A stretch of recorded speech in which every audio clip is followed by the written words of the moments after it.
Namaste, friends.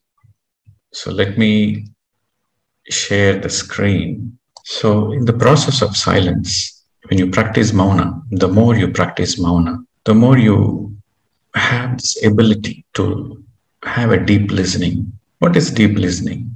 Listening means you are not listening superficially, but you are going to the depth of it. The more you listen to your inner voice, to your inner feelings, to your inner guidance, that becomes like your GPS in your life. So the more you practice Mouna, the more you can able to listen to your inner voice, the voice of your soul, and it comes as feelings, intuition. Your feelings and your intuition or your communication from your higher self, communication from your soul. So Mouna helps you to really listen to your own guidance, inner guidance, my dear friends.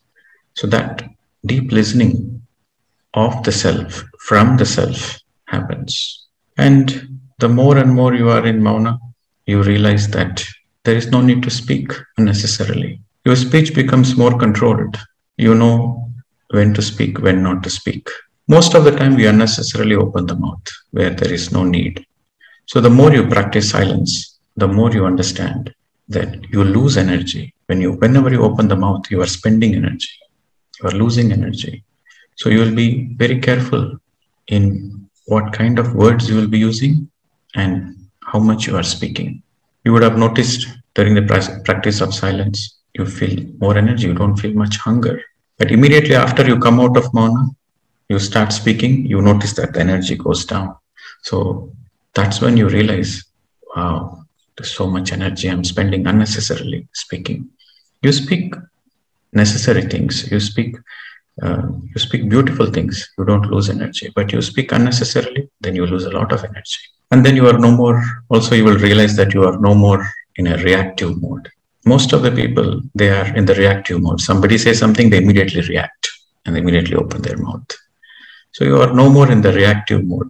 You just wait. You understand what they are trying to say. And then take a few seconds, pause to understand. And then you respond. You don't react. So this is the main difference between an enlightened person and a non-enlightened person, a meditator and a non-meditator. Normal people, they react. Enlightened people, they respond. There's a big difference between reacting and responding.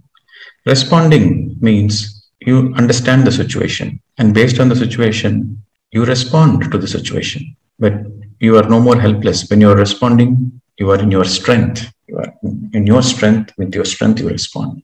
When you react, you react. It's an automatic process. You are vulnerable, so you keep reacting. Okay. And then the other aspect of Mouna is you would have noticed your emotions are, all the emotions flares up. All the emotions which is pent up right from your childhood or even from your past lives, the subtle emotions, you will notice during this deep silence. And eventually when you identify it, then naturally you start witnessing it and you let the emotions go. You are no more holding on to it. So the emotions, energy in motion is no more stagnant. It's flowing and you become a witness. So emotions naturally become a balance. And also your witnessing capacity increases. The more you practice Mouna, the more you conserve energy. So you become a better witness to the inner circumstances and to the outer circumstances. And you become authentic.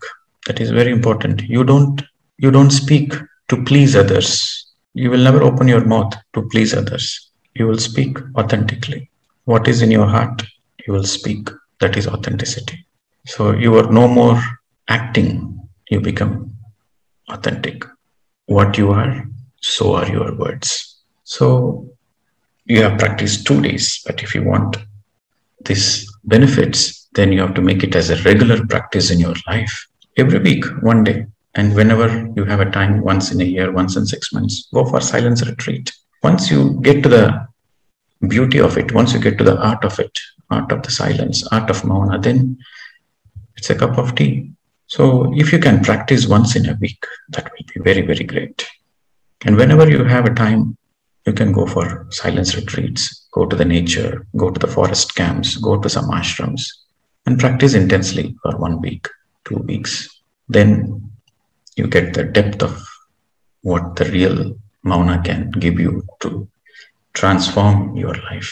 So we are making these efforts for our self-transformation. We are making our life more beautiful, and we are trying to make a better version of ourselves. So this is a very, very important practice in our self-transformation, my dear friends. And today we will understand and discuss about service. We would have heard of this term Seva, service, right from our childhood. So what exactly is service? What exactly is Seva? What is the difference between service and work? When you work, you do any work, you spend time, you make efforts, and you spend energy. And in service also, you spend time, you put in efforts, and you spend energy. So in service, you do the same thing. In your work also, you spend energy, time, and efforts. So what is the difference? The difference is when you do work, you get something in return. You get salary, money, or appreciation, or whatever. You get something in return. You are doing the work expecting something. When you do something expecting something, there is an energy exchange. So that is work. Service is there is no expectation. The difference between work and service is there is absolutely no expectation whatsoever in service. If there is no expectation, then why would anybody do service? They do it for the joy, for their own joy. So in service, there is no expectation of name and fame. There is not even acknowledgement, and you are not expecting acknowledgement. You are not even expecting recognition. So there is absolutely no expectations whatsoever. You are simply doing the work just for your own joy. So when you do something, when you do any voluntary work or do any kind of service without any expectations, that is the real service, my dear friends. Absolutely no expectations. And there are 2 categories of service. One is a physical service, and the second category is a spiritual service. For the people who have not yet come into meditation, for the people who have not yet come into Raja Yoga, they do the physical service. They are good-hearted people. They want to do good things. So according to their level of evolution, they want to help. So they help physically, like taking care of the people's needs and providing food, annadana, vastradana, clothes, giving clothes, shelter, education, building hospitals, laying roads, taking care of the infrastructure. So they do all physical service. That comes under Karma Yoga Part 1. Tomorrow I will speak about yoga, and we'll discuss in detail about Patanjali's Yoga Sutras tomorrow. So in this coming week, I will speak more about this yogas, different type of yogas, and I'll speak about manifestation. I'll speak about the soul journey. So we'll understand more in this week. But Karma Yoga, Karma Yoga means, yoga means union. Karma Yoga means you become one with your work. So in Karma Yoga, there are 2 parts, Karma Yoga Part 1 and Karma Yoga Part 2. Karma Yoga Part 1, you do it before you come into spiritual path. And Karma Yoga Part 2, you come after you come into the spiritual path. So that is called spiritual service. So spiritual service is the highest form of service. Okay, every service is good, but spiritual service takes the top spot. So service really gives you a lot of joy. If you want to experience real joy, then you have to experiment doing service. And the reason why spiritual service is the highest service is physical service makes you dependent. For example, you give food to somebody who is hungry. Tomorrow he will come again, because tomorrow also he is hungry, and day after tomorrow also he is hungry. So he will come back to you again and again. So in a way, he becomes dependent on you. Any amount of physical work you do, there's always people who need more. There's always people who need more. So there becomes a certain kind of dependency.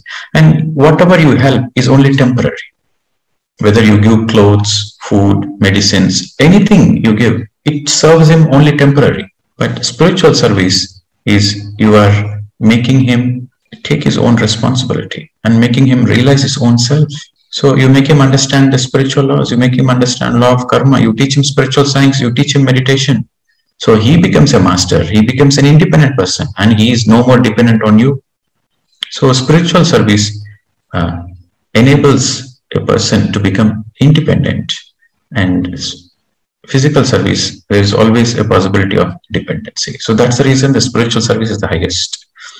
And the more in the spiritual service, what is spiritual service? Teaching meditation, teaching spiritual science, and supporting the organizations who are teaching spiritual science and meditation. Either you can do the teaching, or if there is no possibility that you can do the teaching, at least you can support the people who are doing the teaching. That is also a spiritual service. Both are spiritual. You are directly doing the service, or you are supporting the people who are already doing the service. Both are spiritual service. The more you realize, the more you teach, the more you learn. Because what you are teaching, you are perfecting it. Unless you become unless you become a teacher, you cannot become a good student. Because a good student is one who constantly keeps on learning.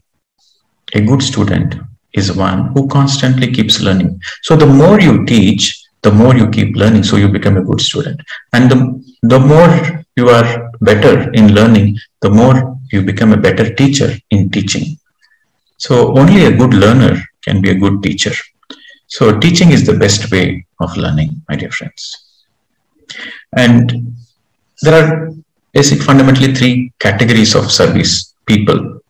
Right? First, we have discussed about what are the two categories of service. One is the physical and another is the spiritual. They both are good karmas. They both help us to neutralize all our karmic baggage.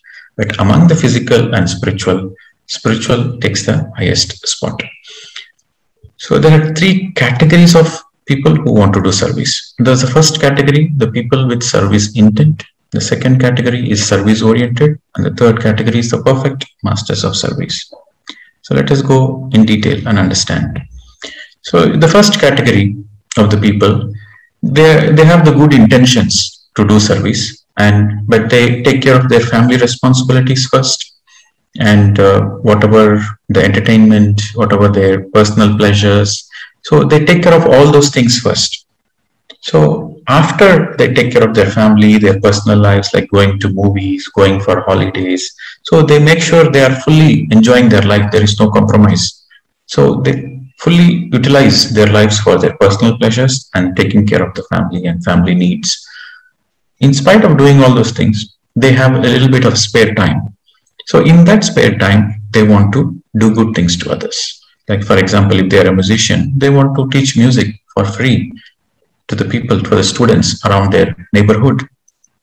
Or, they have a lot of money, then they would like to use that money to help the people. Or if they are a meditator, then they will use that spare time to teach meditation to others. So the first category people, they take care of all their physical needs, physical comforts, physical pleasures, family needs. They take care of everything. Only if they have spare time, then they want to do service. That is the first category. Okay. So the second category of the people, they take care of family responsibilities, but they cut down their entertainment. They cut down their personal pleasures because they feel when they do service, that gives the real joy, because they have tasted the real joy of service. So what they do their dharma. They take their family responsibilities and they focus on taking care of the family and the family needs and the family comforts. And then the rest of the time, whenever they find time, all the rest of the time in their life, they focus on service. So this is the second category people. So the first category people, compared to the first category, the second category people are little more evolved. Spiritually, they are evolved. In the soul evolution, the second category people are more evolved than the first category people. Then comes the third category people. So in the third category, they are the perfect masters in service. So they dedicate full time in their service. Whatever the job, their full-time job would be service. So they even set aside the family responsibilities also, because for them the whole planet Earth is their family. Vasudhaiva Kutumbakam. So they feel it's not, the physical family is not the only family. They have to take care of the bigger family. So they might fulfill just the basic needs of the family, they might fulfill. But all the rest of the time, 24/7, they are dedicated in serving others, in serving the mankind, animal kind, human, bird kind. They always want to serve. So examples of these perfect masters, they're called Chakravartis in the service. We call it as perfect masters in service. If you take the physical category, physical service, like you can consider Nelson Mandela or Mother Teresa or Mahatma Gandhi. So these people, they are Chakravartis in the physical service. And if you consider, if you want to take examples of perfect masters in the physical, in the spiritual service, then you have Mahavir, you have Guru Nanak, and you have Jesus Christ, you have Buddha, you have Krishna. So all those people, they are full-time into spiritual service, my dear friends. And one has to always do the service according to their evolution. For example, Swami Rama, he wrote such a beautiful book, Living with the Himalayan Masters. So he was a youngster around the age of 20, in his 20s. That was the time when the freedom struggle was happening in the 1940s in India. So he was getting trained into meditation, into spiritual science from his gurus. But he felt the urge to participate in the freedom movement. And he felt that is the need of the hour. He need to serve the country and he need to participate in the freedom movement. Then his gurus told him, discouraged him. His guru said, no, your evolution is not for physical service. Your soul has evolved beyond that. So you have to do only spiritual service. That suits you. Physical service doesn't suit you. Spiritual service suits you. Follow your potential. So that is their advice. They discouraged him. Then they told him, you focus on your spiritual sadhana. You are going to help the whole of the planet Earth. Now, right now you want to participate, you are helping this country. Physically you are helping. But when you become a teacher, you are going to help the whole of the mankind. So they discouraged, because Swami Rama is a spiritually evolved person. So he has to focus on his level of evolution. According to his level, he has to do the service. So this is the guidance Swami Rama received. And Vivekananda clearly spoke, physical service is a temporary service. And he gave an example, because Vivekananda used to eat fish, which is not right, but he used to eat fish. So Vivekananda said, don't give fish. He just gave an example. Don't feed fish to the people. Teach them how to fish themselves, how to catch the fish. So he said, don't give the fish. Teach the people how to catch fish. So he was referring to the spiritual service. He said spiritual service makes the person independent. Physical service makes the person dependent. So physical service only takes care of physical problems, and that too temporary. But spiritual service takes care of physical problems, materialistic problems, and also spiritual evolution. So spiritual service takes the peak in the hierarchy of the service. And we have to always focus on our best potential. In what way we can serve the best way, we have to focus on that. For example, I can clean the roads. I can help the municipal corporation to clean the roads. I can go distribute clothes. I can go to the flood affected areas. I can do all those things. I'm capable. My body is capable to do all those things. I can go and sweep the roads. I can do that. But I'm equipped to teach meditation. I know spiritual science. So I have to focus on teaching meditation. I have to focus on teaching spiritual science, because that is appropriate for me. So one has to always focus on their best potential in whatever they can do the service. And service helps you to clear your karmic baggage. And you might ask, sir, how it happens? How does the service is directly related to the karma? First, let us understand what is karma. Karma is not a punishment. Karma is a learning tool. It is an opportunity for you to learn soul lessons. Karma is never a punishment. Okay, through karma, you learn the lessons. Through challenges, you learn the lessons. So the very purpose of karma is for us to learn the soul lessons. So for example, I hurt somebody. So according to the karma, what you give comes back. So I will be hurt by somebody else and I go through the feeling of hurt.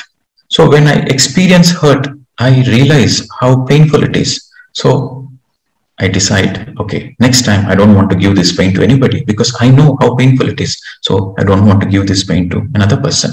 See, I learned the lesson. So because of karma, what you do comes back to you. And when it comes back to you, you go through the pain and suffering, and through the pain and suffering, you learn a lot of lessons. And through learning that lessons, you become an evolved person. Okay, so karma is fundamentally to learn the lessons, and it is not a punishment system, my dear friends.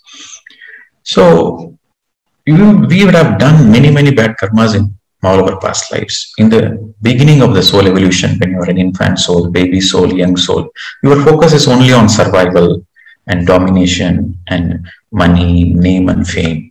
So eventually you will do more bad karmas in the beginning stages of the soul evolution. In the later stages, in the mature soul, then you will stop doing all the bad karmas. You will focus only on good karmas. But when you become the old soul, now it is time to pay back, balance the accounts. So the old soul pays back, neutralizes, settles a lot of bad karmas from their previous incarnations. Because unless your karmic accounts are settled, you cannot progress further in your spiritual evolution. You cannot graduate from this earth plane until all the accounts are balanced. So the old soul, the more they do service, the more they do good karmas. It neutralizes the bad karmas which they have done in the past. You might ask, sir, is it straightforward? It is not straightforward. You have to understand karma has two aspects. Karma has two aspects. The first aspect is you learn the lesson. The moment you learn the lesson, you come out of the karmic loop. That is the first aspect. So every time you meditate, your awareness increases and you keep on evolving, you keep on learning the lessons. So then you are out of all the karmic loops. That is the first aspect. The second aspect is, even though you learn the lesson, you are out of the karmic loop, but still the accounts has to be settled. The settlement has to happen. Because of you, so many people suffered. So you have to settle it. You have to settle. The residues are there. The karmic residues are there. So settlement has to happen. So the more you do good karmas, the karmic settlement happens. So with meditation, your awareness increases. With mindfulness, your awareness increases. So you learn the lessons. So you are out of the karmic loop. But still accounts has to be settled. So the more you do good karmas, the more your accounts are settled. Okay. So in that way, the more you do seva, the more all your karmic debts are settled, my dear friends. And also, eventually, the more your karma is burnt off, permanently burnt off. Settled means finished. The more your karma is burnt off, the more eventually you will have vibrant health, good health. More you have bad karmas, more will be the health problems. If you don't have any bad karmas, you will not have any health problems. That is the equation between the health and bad karmas. Good karmas comes as a blessing, prosperity. The more you do good karmas, the more you have health, wealth, prosperity. Bad karmas, illness. And we should always focus on moving up in the service category. For example, if you are in the service category 1, where you have the intent, then you should become service oriented. And if you're already service oriented, you should focus on becoming perfect masters of service. So as you keep moving up in your efforts to do service, eventually you are in the path of enlightenment. And the most important is, whenever you are doing the service, you should remember this point. You should underline this point. Whenever you are doing a service, do it as a pure witness. Okay? Don't think like I am doing it, that I should not be there. I am doing it. I am the doer. So if you remove that I, that doership, then there is only witness. The service is happening through you and you become a witness of all the things happening through you. And when you get into that state of service where you are totally detached and there is no I, and you are just doing it for the pure joy, for the pure bliss of doing it, and you are not doing it and it is happening through you and you are just being a witness. So that is an enlightened state, my dear masters, my dear friends. So it is very important we understand the right way of doing the service so that We are no more stuck. You see, if you do bad karmas, you are stuck in the loop. You are chained with iron chains. If you do good karmas, also it is kind of a loop only. It is more of a golden chain. Okay, because if you do bad karmas, you have to take one more birth to pay the consequences. If you do good karmas, and you have to take one more lifetime to reap the benefits. I'm speaking about the physical service. If you're focused only on the physical service, then bad karmas you have to take one more lifetime. Good karmas also you have to take one more lifetime because you have to reap the benefits of it. But if you become a witness consciousness, you become a yogi. Okay, so this is what Krishna said to Arjuna in Bhagavad Gita. Arjuna was a sattvic guni. He doesn't want to kill his uncles, he doesn't want to kill his teachers and brothers because he's a sattvic guni. And he want to drop the Gandivan, he don't want to participate in the battlefield, in the Kurukshetra.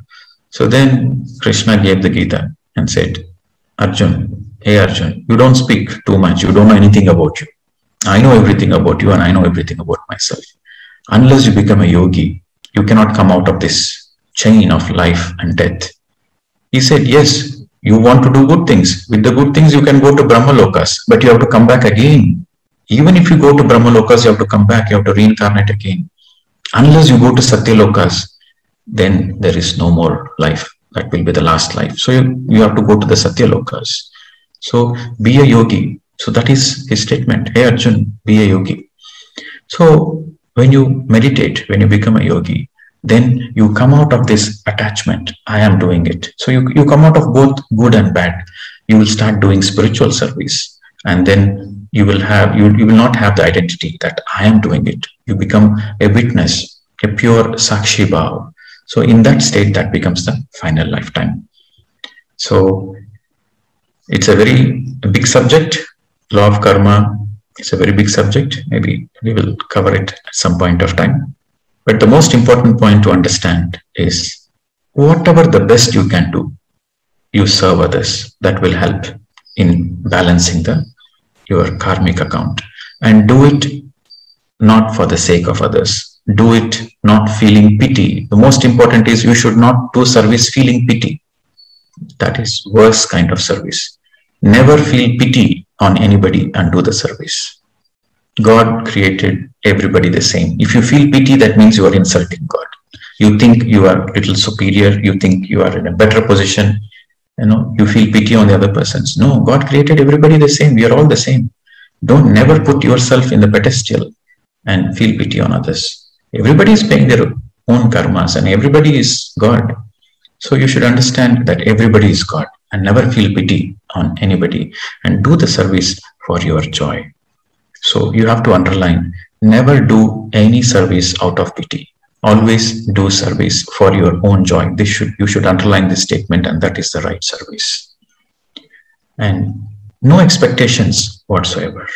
No acknowledgement, no recognition, no name and fame. Nothing you are expecting. You are simply doing for your own joy. That is the right service, my dear friends. And get into a witness consciousness. The more you meditate, the more you have the capacity to do the service as a witness consciousness. Unless you are a meditator, you cannot get into the witness consciousness. If you have any questions with this topic of service, maybe I'll take one or two questions and we'll finalize this day. The persons who gives pravachan or telling about our scripts, Bhagavad Gita and Ramayana and other things, they are also doing service. Naturally. That comes in spirituality. Naturally, whatever you do that helps somebody physically is physical service. Whatever you do helps somebody spiritually evolve, that is a spiritual service. I teach music. I started few years before, just because that's not my profession. But my friends forced me to teach, so I started teaching. But I was not expecting anything. I refused to take. But they said Guru Dakshina is important, otherwise kids don't get anything out of it and all. So I said, okay, it's up to you, but I'm not going to keep track of anything as such. Come to the question. So is it, what why is it? How will that become a service? Though I told I'm not expecting anything, but if I Okay. am being See, if you charge money for teaching, for your teaching, you charge money, then it is not service. But somebody wants to voluntarily give you a donation, then it is still a service because you are not expecting. They want to give for their joy. So receiving donations is perfectly fine. That is still a service. My question is regarding physical service. Is feeding birds and feeding stray dogs, is that a service? Yes, you are helping physically. You are helping them physically. So that's a physical service. Very simple. Okay. You will see. You have to understand if that is what is your joy, if that is what is your potential, you have to do it. But if you have better potential, then focus on your better. Whatever is your better potential, you focus on it. But all services are good. My question is, donating to orphanage, is it physical service? Of course, it's a physical service. You are donating money for orphanage to buy them food, clothes, education, anything that helps them physically. So that is a physical service. But you are donating to an organization which is only teaching meditation and spiritual science. That becomes a spiritual service. So we can do it parallel. You follow your heart. I'm not discouraging you not to do physical service. I'm saying you follow your heart.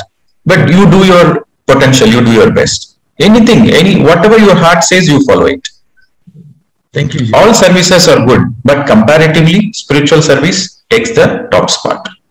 Like you say, sir, I have only limited time. I have only limited resources. But I want to make sure I'm doing the best service. I'm doing the best seva. Then focus on spiritual service. But every service is good. You follow your heart, sir. Whatever gives you joy, you please do that. Thank you, Master. During service, we get so much appreciation. So we should enjoy it, or what thought we should have at that time? Okay, first of all, the primary thing is you don't expect appreciation. But if somebody is appreciating you, you just be a witness. That's all. Don't take it that they are appreciating me and don't take it personally. Just be a witness. Just be humble. I said, it happened through me.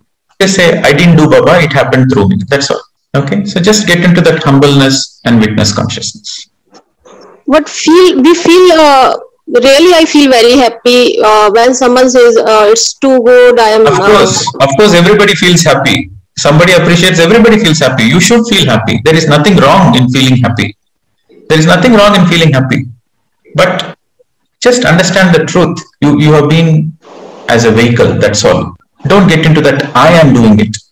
When you get into that I am doing it, then you're stuck in the ego. So feel happy. Somebody is appreciating you, feel happy. But have this understanding that God or universe has created this opportunity for you to experience this, but you are not doing it, it is happening through it. What you have mentioned, I'm just doing pre-teaching for teachers and students.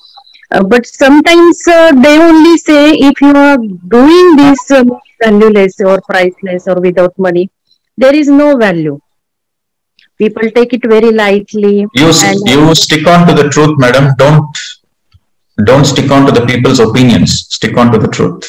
If I am not taking money, then I am also increasing my karma because I am giving them something. First of all, you have to be clear about the definition of service. You are confusing. You are confused. We have to understand the definition of service. Service means you are doing voluntary work. You are helping others for your own sake, for your own joy. That's the agenda. You feel joyful to do service and you are doing it. That's all. So that is a very definition of service. So don't think about you are increasing your karma. No, you do good things, you get good karma only. Very simple. Truth is very simple, madam. I wanted to ask, it will come under physical service or spiritual? Like I'm taking satsang and the physical service is also by the side, like you help the needy financially or anything. Okay. See, whenever you are doing, whenever you are supporting, when you say satsang, I am assuming that you are giving the spiritual teachings, you are teaching meditation. Am I right?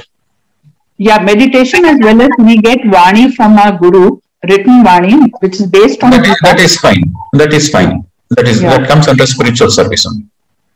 Okay. Because you are through your satsang, through your teachings, somebody is getting empowered. So when somebody gets empowered, so that is a spiritual service. On a soul level, they are getting empowered. You see? Yeah. On a soul level, spirituality means you understand your soul, you understand yourself. That is spirituality. So you are helping somebody spiritually evolve. That is a spiritual service. Okay, so what you're doing is spiritual service. And in the process of spiritual service, there might be physical service also attached. For example, you are teaching meditation. Okay, you invite people to come to your house and you teach meditation for free. And you are doing it for your own joy. But at the same time, you give food also to the people, whoever comes to your house. So whoever comes and learns meditation, you give food also. So even though the food is a physical service, but that is part of the spiritual activity. So together it becomes spiritual service. In service, if I don't have any expectations, but back of the mind, if I have a thought that this service is helping me to clear my residue karmas, so this thought will be considered as expectations, or is it still? No, that is just an understanding. That's all. That is an understanding that the service is going to help you. That's all. So that is an understanding. Okay. See, in the beginning stages, for the soul to do the service as a witness consciousness, everybody has to make an effort, but it doesn't happen so easy. In the beginning, you will have some expectations. You will feel so happy when somebody appreciates, and you will crave for appreciation unconsciously. So in the beginning, all those things are there, but slowly you have to become aware of it and let go of all the expectations and come into the witness consciousness. Okay. So only with efforts, only with deep meditation, and only with understanding right spiritual science, reading more books, you will master this service. Even this witnessing to be in a witness consciousness while doing service also doesn't happen just like that. It takes a lot of practice, and every time you catch hold of yourself, and every time you do better. Okay, it comes with practice. Okay, my question is very simple. Recently, I write some Mouna experience, or even reading book experience, or the accent of the book, sharing in Facebook version in China. It's not Facebook. So the kind of sharing with pyramid very picture and things like that. So is that considered part of service? Yes, it is definitely spiritual service. All right. And also we do some translation on YouTube, like Dr. Newton, Chandra speaking. We do some Chinese translation. That one also consider services, right? Yes. Any time you spend, any work, any effort you spend, which helps others, and you're not expecting anything in return. You are giving your time, you are giving your energy, you're making efforts, which helps others. That is service. Okay. Without any expectations. Yeah, no expectation. If we are offering the service to the people who have a bad karmas, is it not the interference of the law of karma? You are not worried about others' karma, sir. Don't worry about others' karma. Don't judge whether the other person is going through bad karmas or not. You are nobody to judge other situations. So your only focus is why you are doing it. Why you want to do anything. You are doing it feeling pity, or you are doing it only for your joy. With respect, you are doing with joy. So focus on what is your intentions. You should be focused on your intentions, and you should be focused on your attitude. So do only when you feel joy, not out of pity. Don't worry about others' karma. You focus on your joy. That is important. So I have a question. Is service necessary for your spiritual growth? It is 200% necessary. Without service, you cannot grow spiritually. It is 200% necessary. Sir, I have a question that I'm a professor by profession. I have two options with me to teach my students. One is referring myself to them videos, lectures, or any other organization which is not charging any money for guiding them for meditation. Another option is that I am referring them to the organization who is charging money for meditation or any kind of service. So which service is the best, and why should we resort to that service? You see the quality of it. The first is, if at all you are referring to something. So first you have to focus on the quality. Some organizations might give a very good quality teaching, but they might charge money. Some organizations, they might teach free, but it's not the absolute truth. And some organizations, they teach for free, but it is also the absolute truth. So you see all those permutations, combinations, you see any organization which is speaking the truth, simple, straightforward, and they are doing it as a service, that should be your first priority. You should don't judge the other organizations who are doing a good work, but they are charging money. That means they are doing some kind of transaction. It is not a service. Whenever you charge money, it is not a service. Whenever you charge money, it is a work, it is a business, it is a transaction. But service is something where there is no money exchange. But can we donate our organ or body when we die? No organ donation.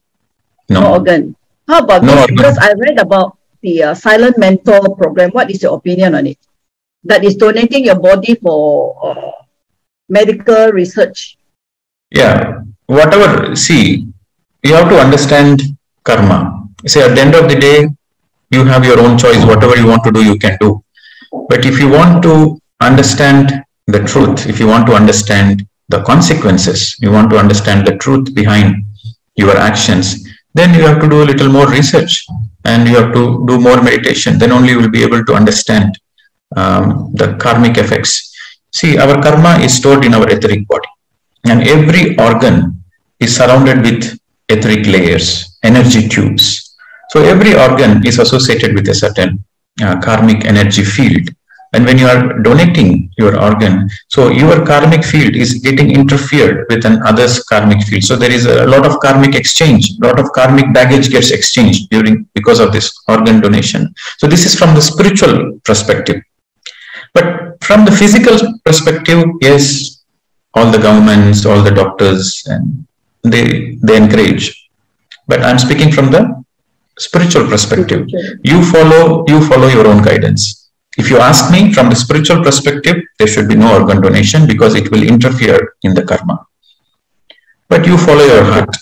My question is, I want to know if we do service very wholeheartedly, is it good if we do for one person or a larger number of people? Naturally, the more the better. No, if you cannot approach too many people, but your circumstances allow you to... Do your best, madam. Do your best. If you can do service to one person, good. But if you have the capacity and opportunity to reach to many people, more is better. Do your best. You have to do the capacity to your best. Okay, thank you. You have to do the service according to your best capacity. See, I can teach meditation only for one person. I can sit in my house and say, okay, whoever comes to my house, I will teach meditation. I have that option. Or I have an option to travel around the world and teach meditation. Or I can connect to the Zoom and teach for more people. So I have to focus on my best. Whatever is my best potential, I should do that. So reaching out to more people, serving more people is the ultimate. And if you can serve the whole of the humanity, that is your Chakravarti. Psychic healing is a physical service, and this Anapanasati teaching is, of course, is a spiritual service. That is, which one is correct, sir? Okay, so since you asked this question, are you ready to listen to the truth, sir? Yes, sir. Okay, so healing is bad karma. When you interfere in others' self-healing process, that is a bad karma. I understand you have a gift, and I understand you have certain intentions, pure intentions to heal, but healing should be always self-healing. If you heal another person, you are also interfering in his karma, because every illness is there to teach us some lesson. Suppose somebody is having a headache. He has a headache. He has the headache in the first place because he has to learn some lesson. That's the reason he got the headache. So you do the Reiki healing, you pass some energy. You say you are just a conduit and you are just passing the energy through. So, but in that process, he heals the headache, but he misses the lesson. He missed the lesson why he got the headache in the first place. So his karma is postponed. So because of your action, he missed that lesson. So you will get that karma. And the person who got healed, because he didn't learn the lesson, so he will manifest a bigger headache sooner or later. So it doesn't help you, it doesn't help the healer, and it doesn't help the person who is getting healed. So if you teach meditation, Okay, you have a certain gift of Reiki. Somebody comes to you and they are in a very emergency situation. You just do 10% so that he can able to sit physically and close his eyes and meditate. So just do 10% and ask him to do meditation and ask him to and teach him the spiritual science and ask him to go for the self-healing process. That is correct. See, when you have a gift comes with great responsibility. Every gift comes with great responsibility. You should know when to use the gift, when not to use the gift. How to use the gift, how not to use the gift. Whom to use, whom not to use. So all these permutations, combinations, you need to be aware. Any one combination misses comes as a bad karma. So gift comes with great responsibility. So my suggestion to you would be, since you've been known as a therapist or a healer for many years, whoever comes to you, you please teach them spiritual science, you teach them Anapanasati meditation, and you empower them, then that will be the spiritual service and that will be the highest good karma for you. Okay, so please stop healing others, sir, because healing belongs to the old age. Now in this new age, it is self-healing process. Everybody should be empowered. But sir, one thing, once the person is coming for healing and he or she does not get cured through normal medicine from the doctors and ultimately realizing how I am going to be healed. In that particular emergency situations, once people are coming to me, I help them and they get healed. Then is it coming under bad karma? Naturally, somebody is desperate. They come to you. You teach them why they are having that illness in the first place. Give them the understanding that illness is not punishment. They have manifested it. The soul has chosen it for a reason, for a lesson to learn. And you explain them the law of karma. You explain them that every illness can be healed through meditation, through good karmas. You educate them. Then you teach them meditation. Then that's the right thing to do. If you feel that the person is completely bedridden, he is not in a position to even sit and meditate also, in that cases, you can do 10%. Don't do 100% healing. Do 10% and then teach the meditation, provided he is sincere. If he is sincere, you do 10% healing. If he is not sincere, then don't do. Because if he is not sincere in meditation, then don't do it. Because if you heal him, he will come back to you. Tomorrow he will again manifest. He will again come back to you. When you make somebody independent, when you teach meditation and they never come back to you for healing, that is good karma for you. As long as the people don't come back to you ever again, you are doing good karma. My question is, doing service for others is earning good karma. So what about receiving service from others? How does it change our karma? Graceful. Be graceful when you are receiving something. You get something because you deserve it in the first place. If you don't deserve it, you will never get it. So when you are receiving support or help from the others, be graceful. When you are receiving, receive with grace, receive with happiness. And you don't need to give back to the same person. You give to the people who you feel they are most needed. Okay, don't think the account should be with one-to-one. No, you are in the field. You are in this field. So in this planet Earth, you don't need to pay back to the same person. You can pay back to the whole. You just give it back to the field. Sure. Okay. Thank you. And after listening to you just now, this thought that I always had, I told you last time that I want to be a healer. I'm really thinking whether this is a good thought that I had or I should change my way. You should think twice if you want to be a healer. I mean, a healer, what is the definition of a healer? A healer is somebody who helps in the healing process, correct? That is the definition of a healer. So you can help the people in their self-healing process. That is a perfect healer. But if you make them dependent on you, you try to interfere in their problem, you try to give solutions to them, you try to interfere in their learning pattern, in their learning process, and then give quick fix solutions, then that is bad karma. Donating to temple, and I don't know what they do with the money, but this is the state. We need money to do something, so we donate money to temple. So temple doesn't come under, see, temples are part of a religion. But if you donate to a temple where they teach meditation, where they teach spiritual science, that is okay. But if you are donating to a temple which is based on a belief system and there is more rituals and idol worship and nothing much, then that is just a physical service. Whatever the money you give, they give it as prasad, they use it for food and other things. That is physical service. Sorry, Master. In the long run, okay, when temple and myself, you start meditating, I feel like I'm God. So do I need to go to temple? When you are God, then who are you going to see going to temple? When I tell people, they say I'm crazy. No, you are not crazy. You are thinking the right way. See, in temples, there are beautiful statues. Okay, you can go to the temples to enjoy the Shilpa Kala.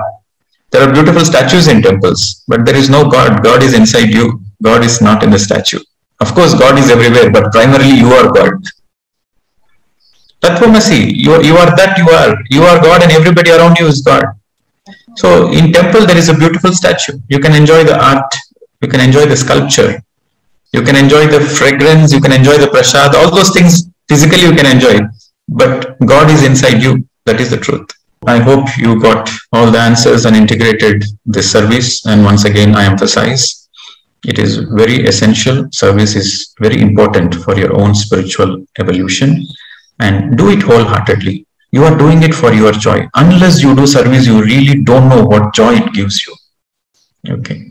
And it helps you physically also. It will help you to have good health, because once your karmas are getting neutralized, eventually your health improves, and also you will be evolving on a soul level. At the end of the day, you feel joyful. That is the takeaway. Okay, friends. So thank you very much. Namaste to all of you.